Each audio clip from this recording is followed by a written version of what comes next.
वो यहाँ पर आए बिना, पोर्ट ब्लेयर की सेलुलर जेल में जाए बिना उनका अधूरा सफर रहता है। लाइट एंड साउंड शो एक होता था, अभी भी होता है।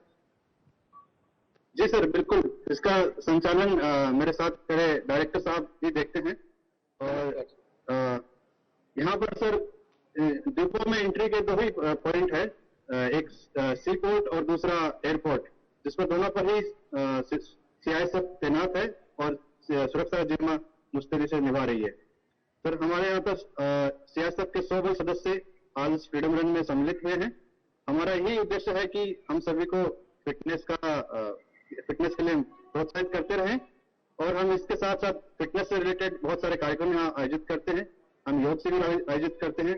कॉलेज के साथ मिलकर हम उनको, स्पेशली गर्ल्स को, आत्मरक्षा की ट्रेनिंग देते हैं, और यहाँ के बच्चों को हम फिटनेस के बारे में बताते हैं। हमारा यही मंत्र है, फिटनेस का डोज आधा घंटा रोज। Thank you sir. नहीं, बहुत अच्छा, क्योंकि वीर सावरकर जी से लेकर बाकी स्वतंत्रता सेनानियों की जब भी हम गाथाएं पढ़ते थे, सेलुलर जेल का उल्लेख जरूर होता था। लेकिन आज वहीं पर आप जागरूकता फैलाने का काम भी कर रहे हैं। जिन्होंने आज़ादी दिलाई, अब आज़ादी के बाद आप कैसे देश को और फिट रखने के लिए काम कर रहे हैं, उस स्थान से आप जुड़े हैं। मैं आप सबका पोर्ट ब्लेयर से जुड़ने के लिए बहुत बहुत आभार प्रकट करता हूं। समारोह में खेल मंत्री अनुराग ठाकुर ने इस कार्यक्रम में देश भर से शामिल हुए सभी लोगों को इस फिट इंडिया फ्रीडम दौड़ में शामिल होने के संकल्प की प्रतिज्ञा दिलाई। मैं भारत की स्वतंत्रता के 75 वर्ष आजादी का अमृत महोत्सव के उपलक्ष्य में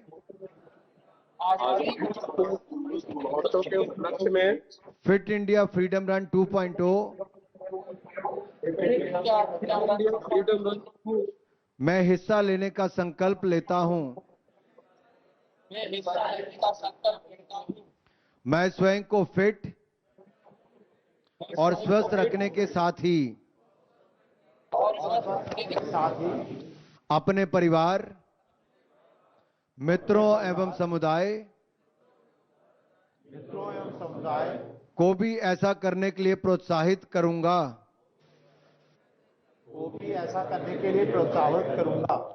सबल एवं समर्थ राष्ट्र तथा सक्रिय एवं स्वावलंबी समाज के निर्माण हेतु मैं अपने जीवन में रोजाना 30 मिनट की शारीरिक गतिविधि को शामिल करने का संकल्प लेता हूं। फिटनेस की डोज आधा घंटा रोज। समारोह के बाद मंत्री ने फ्रीडम दौड़ को झंडी दिखाकर रवाना किया। इसमें बड़ी संख्या में प्रतिभागियों ने हिस्सा लिया।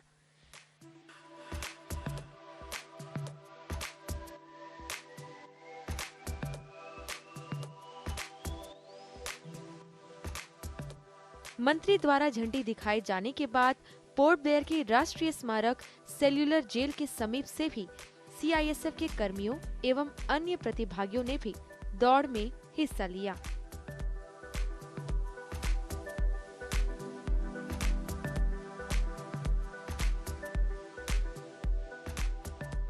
नई दिल्ली से खेल मंत्री अनुराग ठाकुर ने इस कार्यक्रम के आयोजन और उसकी सफलता के बारे में मीडिया से बातचीत की। आजादी का अमृत महोत्सव, इसको मनाने के लिए युवा कार्यक्रम और खेल विभाग ने देश के कोने कोने में फिट इंडिया फ्रीडम रन 2.0 की आज लॉन्च की है। 75 ऐसे आइकॉनिक लोकेशंस पर आज इसको लॉन्च किया गया है। 13 अगस्त से 2 अक्टूबर तक इसको चलाया जाएगा। देश के 744 जिलों के हर जिले के 75 गांव में हर गांव के 75 युवा कम से कम इसमें भागेंगे, और वो 75 युवा फिर बाद में हर परिवार तक पहुंचेंगे कि फिटनेस का डोज आधा घंटा रोज, इस मूल मंत्र को लेकर जाएंगे, ताकि अमृत महोत्सव के समय जो प्रधानमंत्री जी का संदेश है, न्यू इंडिया फिट इंडिया, नया भारत सशक्त भारत, स्वस्थ भारत, इसको लेकर हमें जाना है और इस संदेश को हम जन जन तक पहुंचाएंगे और जन भागीदारी के कारण इसको जन आंदोलन भी बनाएंगे। जन आंदोलन फिटनेस का रहेगा ताकि देश की युवा पीढ़ी फिट हो। एक और जहां पोषण अभियान के माध्यम से कुपोषण मुक्त भारत बना रहे हैं, वहीं दूसरी ओर फिट इंडिया फ्रीडम रन 2.0 में लोगों से आह्वान कर रहे हैं, संस्थाओं से आह्वान कर रहे हैं कि आप आइए, व्यक्तिगत रूप से लोगों को जोड़कर अपनी मनपसंद जगह पर, मनपसंद खेल खेलने पर या मनपसंद कुछ भी कार्यक्रम में जुड़ के आप अपने मनपसंद समय पर ही रोज फिटनेस का डोज आधा घंटा लीजिए ताकि आप स्वस्थ रह सकें, बाकियों को भी जागरूक कर सकें और इसको करके आप अपलोड कीजिए फिट इंडिया फ्रीडम रन 2.0 में। हमें प्रसन्नता है कि देश भर में युवाओं में बहुत जोश है, वो खुद भी फिट रहना चाहते हैं, देश के लोगों में जागरूकता भी फैलाना चाहते हैं, आज़ादी के अमृत महोत्सव में जुड़ना भी चाहते हैं और आज पैरामिलिट्री फोर्सेस से लेके नेहरू युवा केंद्र से लेके एनएसएस के बच्चों से लेके हमारे बाकी युवा भी देश भर से जुड़े और अगले कुछ दिनों के अंदर 2 अक्टूबर तक देश के हर जिला से, हर गांव से इसमें लोग जुड़ेंगे। और पिछली बार हमने 5 करोड़ लोगों को जोड़ा था, इस बार कम से कम 7.5 करोड़ लोग सीधे तौर पर इससे जुड़ने वाले हैं और मुझे पूर्ण आशा है जब तक ये कार्यक्रम होगा ये संख्या इससे भी बड़ी हो जाएगी।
विशेष प्रसारण के अंतर्गत शनिवार के कार्यक्रम 75वें स्वतंत्रता दिवस की पूर्व संध्या पर महामहिम राष्ट्रपति श्री रामनाथ कोविंद जी